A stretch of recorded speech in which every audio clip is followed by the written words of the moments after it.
India यहाँ पर south pole पर लैंड करने वाला पहला देश बनेगा और उसे बेहतर तरीके से समझने के लिए हमारे साथ जुड़ चुके हैं सुरेश नायक, पूर्व ग्रुप डायरेक्टर इसरो से। सर, आपका बहुत बहुत जनसत्ता में स्वागत है। सबसे पहले आपसे पूछना चाहूंगी कि यहाँ पर चंद्रयान 1 और 2 की खट्टी मीठी कामयाबी के साथ हम यहाँ तक पहुंच चुके हैं। वहीं अगर बात करें तो खबर आई कि लूना 25 फेल हो गया है। सर, इसके बाद क्या इंडिया पे प्रेशर है, क्योंकि लूना 25 भी उसी जगह पर लैंड करने वाला था और अब फेल हो गया? क्या कुछ उसके फेलियर में यहाँ पर दिक्कतें रही और क्या इंडिया पर, क्योंकि निगाहें अब पूरी तरह से इंडिया पर शिफ्ट हो गई है, क्या हम पर प्रेशर बढ़ चुका है? देखिए, रूस का लूना 25 जो फेल हो गया वो प्री लैंडिंग फेज में फेल हो गया। और वो जो डी बूस्टिंग का जो ऑपरेशन रहता है ना, वो ऑपरेशन उनको सही तरह से उनका सफल नहीं हो सका, इसलिए वो फेल हो गए। लेकिन इंडिया का जो चंद्रयान 3 का लैंडर है उसने ये दोनों डी बूस्टिंग के ऑपरेशन सफलतापूर्वक पार किए हैं पहले ही।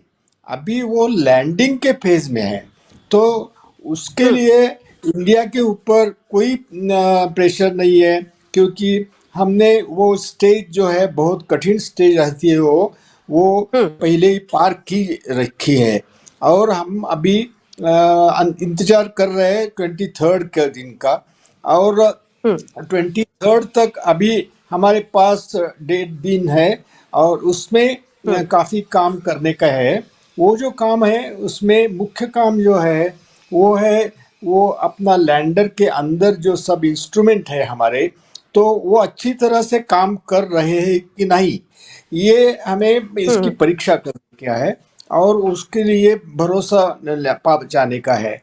और दूसरा जो है वो हमें काम करने का है, उसको कैलिब्रेशन बोलते हैं, क्योंकि लैंडर के अंदर बाहर वेलोसिटी मेजरमेंट यानी उसकी स्पीड मेजरमेंट के लिए और उसकी ऊंचाई, उसके ऊपर नजर रखने के लिए 2 इंस्ट्रूमेंट है। इसके सिवा थ्रस्टर है, वो थ्रस्टर से ही वो नीचे उतरेगा, क्योंकि जब थ्रस्टर चांद के तरफ फायर हो जाता है तो उसका स्पीड जो है वो स्लो होता है और हम कंट्रोल कर सकते हैं जितना चाहे जितना।